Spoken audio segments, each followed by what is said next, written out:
গুরুত্বপূর্ণ ভাষণ প্রদান করবেন রাজপথে লড়াকু সৈনিক, খানকার পীর, ময়দানের পীর, আজকের এই জেলা সম্মেলনের প্রধান অতিথি আলহাজ হযরত মাওলানা মুফতি সৈয়দ মোহাম্মদ রেজাউল করিম পীর সাহেব হুজুর চরমনাই।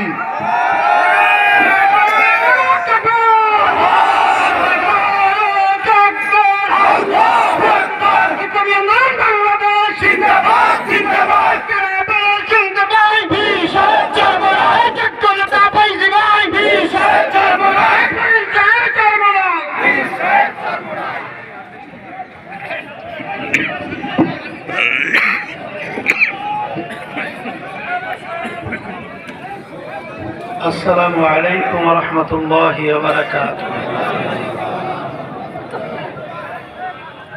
الحمد لله وكفى وسلام على عباده الذين اصطفى أما بعد فأعوذ بالله من الشيطان الرجيم بسم الله الرحمن الرحيم ظهر الفساد في البر والبحر بما كسبت أيدي الناس صدق الله العلي العظيم. সবাই দুরূদ শরীফ পড়ি আল্লাহুম্মা সাল্লি আলা ওয়া হাবিবিনা ওয়া মাওলানা মুহাম্মদ সাল্লাল্লাহু আলাইহি ওয়া আলা আলিহি ওয়া আসহাবিহি ওয়া বারিক ওয়াসাল্লাম। ইসলামী আন্দোলন বাংলাদেশ বরগুনা জেলা শাখা কর্তৃক আয়োজিত আজকের সম্মেলনের সভাপতি, মঞ্চের কেন্দ্রীয় সিনিয়র যুগ্ম মহাসচিব সহ বিভিন্ন পর্যায়ের দায়িত্বশীল, সামনে উপস্থিত ইসলাম প্রেমী, দেশপ্রেমী আমার ভাইরা, ইসলামী আন্দোলন বাংলাদেশ একটা রাজনৈতিক দল। মানুষ রাজনীতি দল বা রাজনীতি করে কেন? তার একটা লক্ষ্য উদ্দেশ্য আছে। এই লক্ষ্য উদ্দেশ্য হলো এই দেশের কল্যাণ, মানুষের কল্যাণের জন্যই। কিন্তু আমরা বিগত 53 বছর পরে যারা দেশ পরিচালনা করেছে তাদের মাধ্যমে আমরা দেশের কল্যাণ, মানুষের কল্যাণ আমরা দেখি নাই, বরঞ্চ আমরা দেখেছি হাজার হাজার লক্ষ লক্ষ মায়ের কোল সন্তান হারা হয়েছে। বাপ তার সন্তান হারা হয়ে তারা বিভিন্ন পর্যায়ে কলিজার থেকে পোড়া গন্ধ তাদের বের হয়েছে। আজকে আমরা 53 বছরে পেয়েছি তাম দুনিয়ার ভিতরে এই দেশটা একবার দুইবার নয়, এদের পরিচালনায় দেশটা 5 বার চোরের দিক থেকে তাম দুনিয়ায় ফার্স্ট হয়েছে। এর পরিবর্তন আমাদের কি করতে হবে? সেই হিসেবে আমি বলবো যে আমরা 53 বছর যাদের স্বাধীনতার পরে ক্ষমতায় দেশ পরিচালনা দেখেছি, এরা আবার ক্ষমতায় আসার পরে তাদের থেকে নতুন আরো কোনো ভালো কিছু পাওয়ার আশা, এটা একটা অসম্ভব কথা।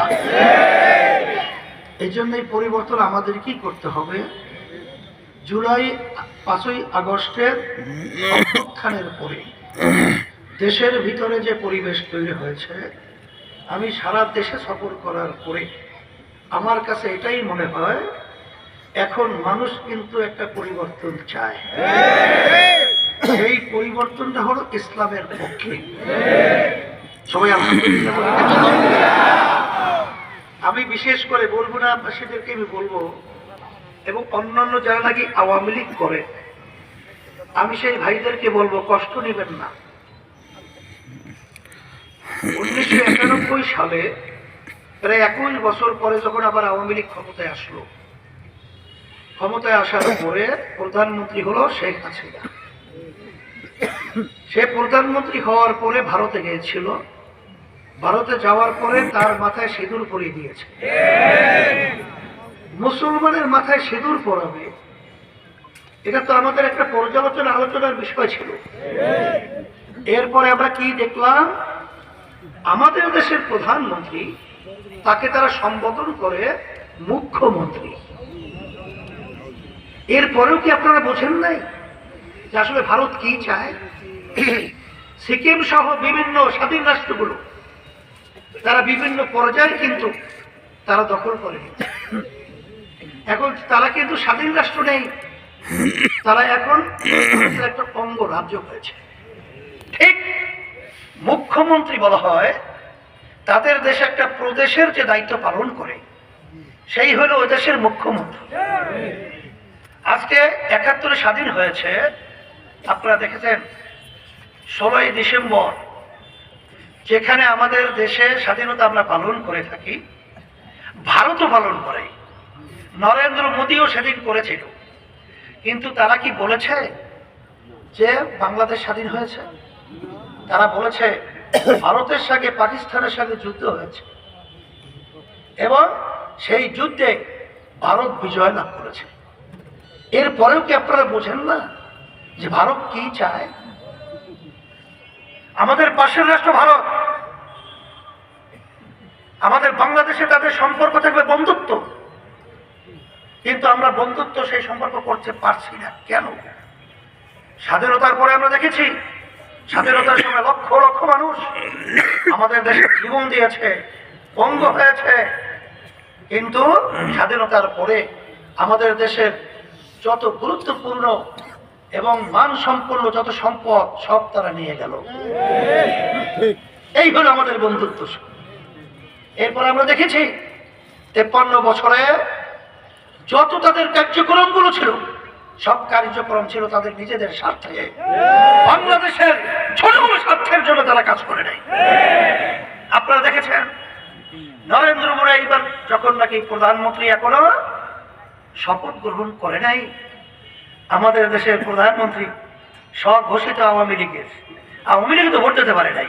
আসলে পারছে? আওয়ামী লীগের লোকেরাও কিন্তু ভোট দিতে পারে নাই, কারণ দিনের ভোট যদি রাত্রে বাক্সে ঢুকায় ভোট দিল কোন সময়? এই প্রধানমন্ত্রী ভারতে গেল, সংসদের ভিতরে কোনো বিল উত্থাপন না করে, কোনো পাশ না করে, জনগণকে না জানিয়ে 10টা চুক্তি করে এসেছে। সেই চুক্তি রাখা হয়েছে গোপন। সেখানে একটা চুক্তির ভিতরে আপনারা শুনেছেন যে ট্রানজিট বলা হয়, আপনি বাংলাদেশ থেকে অন্য দেশের ভিতর থেকে অন্য দেশে যাবেন, এই দেশটাতে মাঝখানে ব্যবহার করবেন, এই রাস্তাটাকে ট্রানজিট বলা হয়। এটা আন্তর্জাতিক বৈধ। কিন্তু তারা যে আমাদের প্রায় 200 কিলোমিটারের রাস্তা এই চুক্তির ভিতরে নিল, যেখান থেকে ঢুকবে, যেখান থেকে বের হবে, যেখান থেকে বাংলাদেশে ঢুকে তাদের দেশে ঢুকবে, এরপরে বিদেশে যাওয়ার কোনো রাস্তা নাই। তাহলে এটা ট্রানজিট না, এটা করিডোর। আর আমাদের পাশের ভুটান পাশ বিভিন্ন দেশে যাওয়ার জন্য 17 থেকে 18 কিলোমিটার মাত্র ট্রানজিট। এতবার আমরা যাওয়ার পরেও আমাদের বাংলাদেশকে তার ট্রানজিট দেয় নাই। পানির ব্যাপারে দেখছেন সমস্ত আন্তর্জাতিক আইন লঙ্ঘন করে আমাদের দেশকে মরুভূমি বানিয়েছে। এরপরে আপনারা দেখেছেন ব্যবসার নামে আমাদেরকে শোষণ করা হয়েছে। এরপরেও যারা নাকি আওয়ামী লীগ করবেন, আমি বলবো করেন ঠিক, কিন্তু শেখ হাসিনা বা তার এই ফ্যামিলির নেতৃত্বে নয়। কারণ তারা কিন্তু প্রথম থেকেই তাদের দাসত্বের দায়িত্ব পালন করেছে। আমাদের বাংলাদেশের মানুষের জন্য, কল্যাণের জন্য তারা কোনো কাজ করে নাই, আমাদের দেশকে ঠেকিয়ে দিয়েছে। আমাদের কি করতে হবে? যদি আপনারা কষ্ট পেয়ে থাকেন, আপনাদের কাছে আমি বারবার বলছি যে আমাকে মাফ করবেন। কিন্তু এই দেশে আমরা জন্মগ্রহণ করেছি, এই দেশ আমার দেশ। এই দেশ নিয়ে কেউ ছিনিমিনি করবে, এটা কখনোই সহ্য করা যাবে না। এর পরিবর্তে আমাদের কি করতে হবে? সেই হিসাবে আপনারা জানেন আজকে 53 বছর স্বাধীনতায় যে পদ্ধতিতে নির্বাচন হয়েছে, এই নির্বাচনের মাধ্যমে এককভাবে দল ক্ষমতায় যাওয়ার পরে ফ্যাসিস্ট চরিত্র হয়, খুনি হয়, টাকা পাচারকারী হয়। এর পরিবর্তন আমাদের কি করতে হবে? সে লক্ষ্যে আমরা বলছি 91টা মতো দেশে পিআর পদ্ধতির নির্বাচন হয়েছে। প্রতিটা ভোটারের মূল্যায়ন হবে, ছোট থেকে সব দলের সম্পৃক্ততা সেখানে কিন্তু সংসদে থাকবে। অর্থাৎ এই প্রতিনিধি যাবে আপনার ভোটের সংখ্যানুপাতিক হারে প্রতিনিধি সংসদে থাকবে। সেখানে সব যখন দেশের যখন নাকি রাষ্ট্র পরিচালনার দায়িত্ব নেবে তখন আর ফ্যাসিস্ট চরিত্র একদল আর করতে পারবে না। এইটাই আমাদের দাবি। আর আজকে আমরা নতুন কমিটি 2 বছরের জন্য ঘোষণা করব বরগুনা জেলায়।